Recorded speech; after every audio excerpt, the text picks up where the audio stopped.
Herkese selamlar. Bugün sökme işlemleri için sanayiye geldim. Arızamız üst kapak veya külbütör kapağı contasının artık eskimesiyle birlikte yağ kaçakları meydana geldi. Bu şekilde yaklaşık bir ay bindiğimden dolayı üst kapağın etrafı komple yağ içinde oldu. Ustamın gel kendin değiştir demesiyle birlikte sizlere de yardımcı olabilecek bir içerik çıkartmaya çalıştım.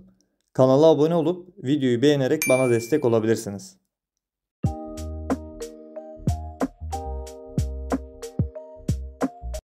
Burada neleri sökeceğimi gösteriyorum.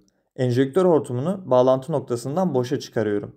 Şanzıman havalandırma hortumunun sabitlendiği demir parçayı, üzerinde bulunan sensörümüzü, olmayan EGR'nin orada bulunan demir parçayı ve üst kapakta bulunan 8 adet 10 mm'lik cıvatayı sökeceğim.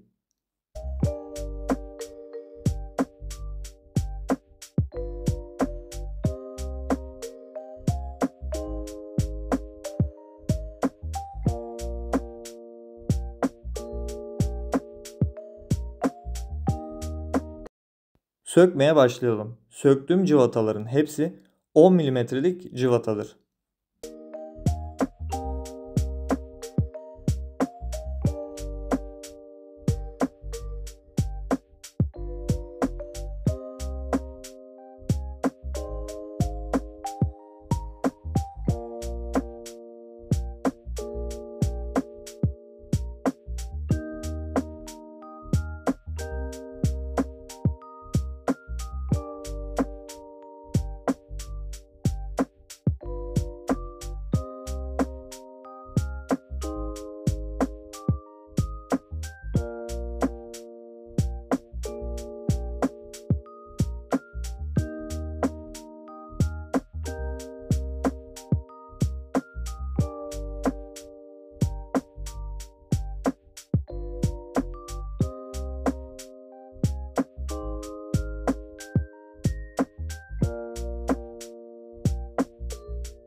Cıvataları söktükten sonra üst kapak havalandırma hortumunu çıkartıyorum. Üst kapağın kenarlarından düz tornavida yardımıyla kastırıyorum. Kastırma işlemi bittikten sonra kapağı çekmeye çalışıyorum. O ara ustam enjektör hortumlarına dikkat etmemi hatırlatıyor. Üst kapağı sağ sol yaparak boşa çıkardıktan sonra sağ tarafını hafif kaldırıp sağa doğru çekerek yukarı kaldırıyorum. Üst kapak bu şekilde çıkmış oluyor.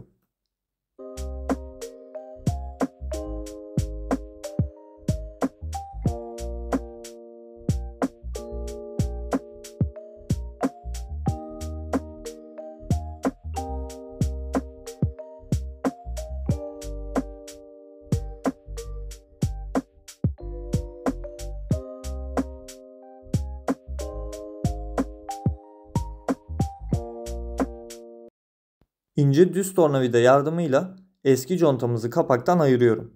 Bu işlemleri yaparken motorun üst kapağı olmadığından dolayı üstüne bir bez seriyorum. Herhangi bir cisim, malzeme girmesin diye.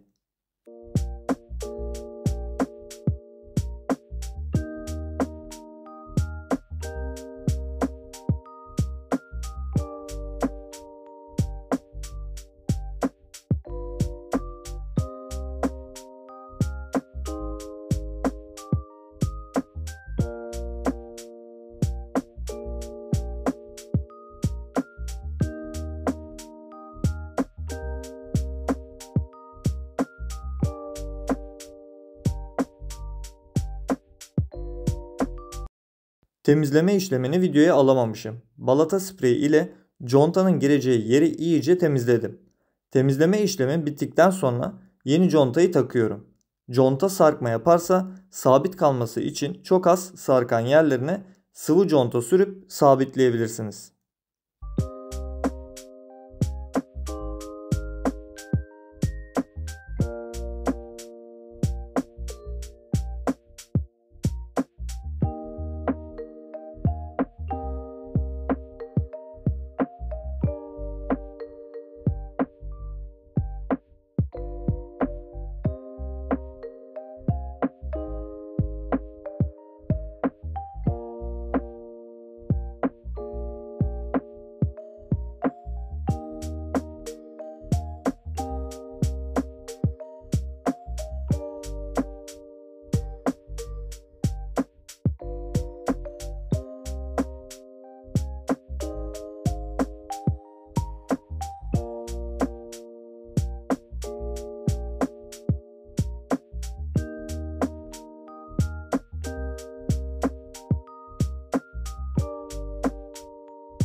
Üst kapağı burada ustam yerleştiriyor.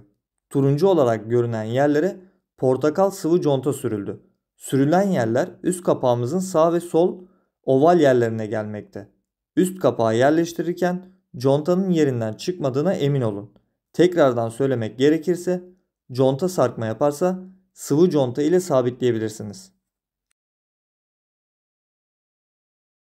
Geri toplama işlemine geçiyorum. Üst kapak cıvatalarını yerine oturtup sıkıyorum. Fazla güç uygulamayın, cıvatanın baş kısmı kırılmasın veya cıvatamız sıyırmasın.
Üst kapak havalandırma hortumunu yerine takıyorum. Ardından şanzıman havalandırma hortumu ve sensörümüzün bulunduğu demiri sabitliyorum.